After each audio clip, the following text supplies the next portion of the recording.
avec William Pose de NRB. Alors NRB, voilà, on a eu pas mal de startups depuis le début de la journée. NRB, nom important dans le paysage IT wallon, société connue. Alors quand même rappeler un petit peu aujourd'hui ce que représente le groupe NRB au niveau IT. Oui. Donc NRB a été créé dans les années 80. Aujourd'hui, c'est à peu près 120 millions de chiffre d'affaires au niveau du groupe, qui se répartit à la fois dans des secteurs publics à différents niveaux, donc SPF au niveau régional, au niveau local avec les communes, le secteur healthcare avec des filiales qui s'occupent de l'informatique hospitalière, la partie propre à NRB avec le data center et l'offre hybride cloud. Donc aussi le secteur utilities avec essentiellement des services au niveau développement applicatif, paramétrisation de packages et hébergement infrastructure. Et le secteur banque et assurance avec de nombreux clients sur la partie assurance, la partie financière dans les banques. Donc on voit un groupe qui est vraiment actif dans la quasi-totalité, je veux dire, des secteurs d'activité de la Wallonie. Et évidemment, sur un salon comme ceci, avec des thématiques bien particulières, ben forcément l'évolution de l'informatique vous concerne au premier chef. Alors on a déjà entendu le terme cloud. Alors aujourd'hui concrètement, par exemple, est-ce qu'une société comme NRB fait évoluer son offre? Qu'est-ce qu'elle propose dans cette thématique du cloud? Donc on peut voir une grande évolution au niveau IT, puisque par le passé, on parlait beaucoup de développement applicatif, maintenance applicative, hébergement. Donc de plus en plus, avec l'avènement des technologies sur le mobile, le social, le cloud, la partie Big Data Analytics, le métier est en train de se transformer parce qu'il y a de plus en plus de packages qui présentent des services qui sont rapidement utilisables par les entreprises. Et donc le service d'NRB est en train d'évoluer et évolue vers beaucoup de missions de conseil pour pouvoir identifier les bonnes solutions, positionner les bonnes solutions pour nos clients dans les différents secteurs d'activité. Et aussi sur la partie cloud, puisqu'on met en place une plateforme mobile qui permet de prendre en compte tous les devices mobiles de nos clients, faire l'intégration avec le back-office. La même chose avec le big data. Donc on parle beaucoup du big data, pouvoir utiliser des données qui viennent des devices mobiles, des données qui viennent de sensors, pouvoir faire de l'analytique sur des données externes et internes. Donc on met en place une plateforme big data qui va présenter des services en shared services facilement utilisables par différents acteurs. On a une plateforme d'intégration. Donc de plus en plus, on voit l'IT, les personnes ou les clients externalisent leur IT qui est hébergé avec des services, plateformes de services dans le cloud NRB, mais on offre aussi la possibilité d'intégrer des solutions externes, par exemple comme Salesforce.com. Et donc là, on est vraiment en train d'évoluer vers un provider de services de cloud hybride avec la possibilité d'héberger les solutions spécifiques sur le core business et d'intégrer des composantes externes. Donc on a le mobile, Big Data, la plateforme d'intégration, notre offre infrastructure as a service, plateforme as a service qui est notre offre classique présentée dans le cloud, et alors des missions ou des services de conseil pour pouvoir aider les clients à diminuer leurs coûts au niveau IT, mais en maximisant la partie fonctionnalité dans les différents secteurs de l'entreprise. Alors, si vous évoquez beaucoup de mutations, hein, beaucoup de changements, ben, aujourd'hui pour une entreprise, je veux dire l'entreprise entre guillemets standard qui vient vous trouver, ben, leur défi c'est quoi? Parce qu'ils ont une informatique installée, ils ont peut-être déjà des applications qui tournent, ils ont un site web. Aujourd'hui, si vous deviez un peu qualifier la démarche d'une entreprise par rapport à toutes ces nouvelles tendances, comment est-ce que ça se passe? Donc, ce que l'on fait, on repart du secteur d'activité, quel est le contexte dans lequel l'entreprise évolue. On repart de l'ensemble de leur processus business et de leur métier. On fait un assessment par rapport à l'existant au niveau applicatif, au niveau infrastructure. Et alors, on oriente le client à un horizon de 3 à 5 ans pour voir quelles sont les évolutions qu'il peut mettre en place. Typiquement, on conseille, lorsqu'il a une infrastructure, un ensemble d'applicatifs spécifiques sur son core business, de l'outsourcer vers un provider PaaS, donc qui offre des services de plateforme as a service. Et sur les processus qui sont plus standards, comme le CRM, les éléments de logistique, la gestion du stock, la vue financière, la vue comptabilité générale, comptabilité analytique, là on propose plutôt d'évoluer vers l'intégration de packages existants et parfois de sortir de son IT historique, puisque historiquement, les acteurs ont développé beaucoup de solutions. Aujourd'hui, un certain nombre de solutions sont standardisées et donc je pense que c'est le bon moment pour peut-être arrêter certaines applications spécifiques en interne et se tourner vers des providers génériques sur des processus génériques comme ceux que je viens de citer.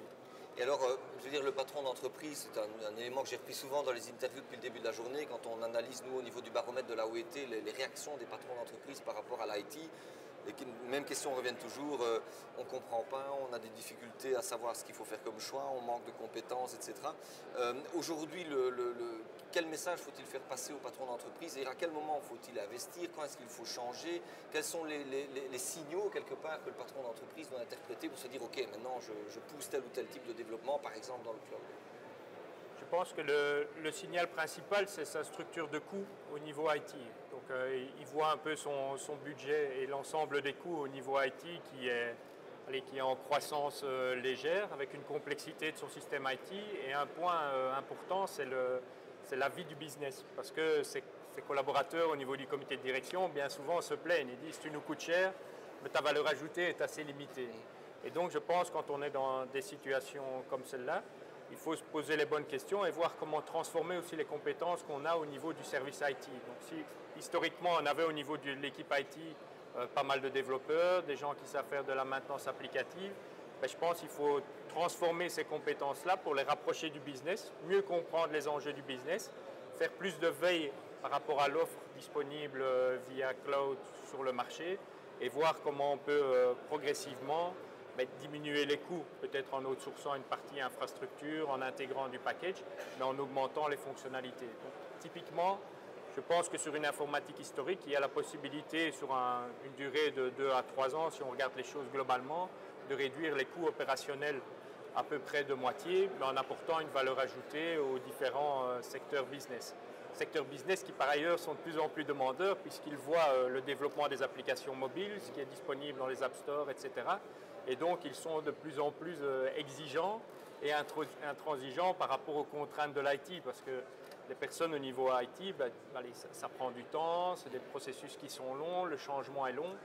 Et donc, je pense que c'est une opportunité, tous ces services qu'on trouve dans le cloud, pour pouvoir raccourcir le time to market par rapport à de nouveaux produits et intégrer une nouvelle solution IT. Mais pour ça, il faut transformer un peu les compétences du service informatique interne et voir demander conseil aussi à une série de prestataires de services qui sont disponibles sur le marché. Alors, peut-être une dernière question. Vous avez mentionné vos clients dans différents secteurs. Alors, il y a un secteur quand même qui est relativement important, c'est le secteur public, alors, qui n'est pas étranger à tout ce qui se passe aujourd'hui comme évolution dans le monde de l'IT. On a toujours un peu l'impression que le secteur public serait comme dans une espèce de bulle qui serait différente du reste. Aujourd'hui, par rapport à ce secteur, donc que ce soit les communes, la région, le fédéral, est-ce qu'il y a une vraie différence entre cette informatique, ses besoins et l'évolution de leur IT avec le secteur privé? Ou bien est-ce qu'aujourd'hui, finalement, c'est quelque chose qui est assez générique pour tout le monde? Je pense qu'il y a des processus qui sont tout à fait génériques et des services tout à fait génériques. Donc si on parle des services au niveau infrastructure, au niveau plateforme as a service, c'est exactement la même chose, qu'on soit dans le secteur public, dans le secteur banque, assurance, etc. Les contraintes sur la qualité de service au niveau infrastructure sont en train de grandir, avec des contraintes aussi externes au niveau compliance. Donc ça, sur la partie infrastructure, plateforme. Lorsqu'on arrive sur la partie logicielle et applicative, mais il y a des domaines qui sont tout à fait équivalents. Donc, par exemple, une suite bureautique, des environnements collaboratifs, ou du case management, qu'on soit dans le secteur public ou dans d'autres secteurs, c'est des solutions tout à fait équivalentes. On parle beaucoup du portail pour les citoyens, donc l'extranet au niveau secteur public. Mais on retrouve en gros les mêmes fonctionnalités que dans d'autres secteurs d'activité. Les personnes doivent s'enregistrer, pouvoir avoir accès à une série de documents, voilà, pouvoir retrouver les documents qui ont été publiés, pouvoir poser des questions. Donc je pense que sur certains domaines, il y a des services génériques qui peuvent être utilisés au niveau du secteur public. Bien entendu, il faut faire cette analyse un peu globale à un horizon, comme je disais, 2-3 ans, revoir sur l'ensemble d'une administration, que ce soit au niveau fédéral, au niveau régional ou bien au niveau local, et voir quelles sont les possibilités d'optimisation. Peut-être une toute petite dernière question, parce que tous ces processus collaboratifs dont on parle pas mal, alors on va prendre le cas d'une boîte IT, donc qui est forcément un peu à la pointe de tout ça. En interne, dans ces dernières années, comment a évolué finalement le mode de fonctionnement? Est-ce que vous avez vous-même intégré tous ces outils de dialogue instantané, etc. Ça fonctionne comment aujourd'hui la gestion de projets informatiques? Oui, donc vous voyez le passé avec nos emails, etc. Beaucoup d'emails dans tous les sens, chacun avec ses boîtes pour garder ses messages. Ça, c'est il y a, allez, je sais pas moi, peut-être 4-5 ans. Puis on a eu au niveau collaboratif, enfin 10 ans, on a eu au niveau collaboratif une grande vague avec SharePoint. Donc il y a un outil parmi d'autres, hein, SharePoint ou Alfresco, où on fait du case management sur l'ensemble des projets.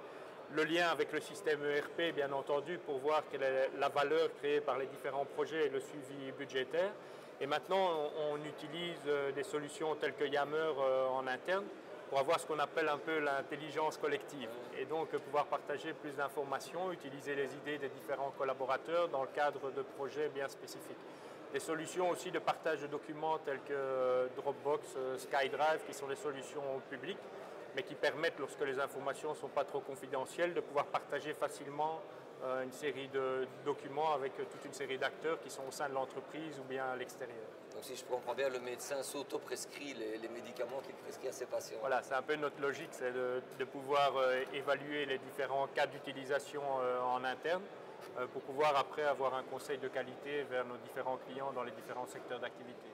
Monsieur Pose, merci beaucoup pour cette présentation très intéressante d'NRB qu'on peut retrouver sur le salon DigiWall. Je vous invite à aller vous dire bonjour sur leur stand. Merci beaucoup. Merci à vous.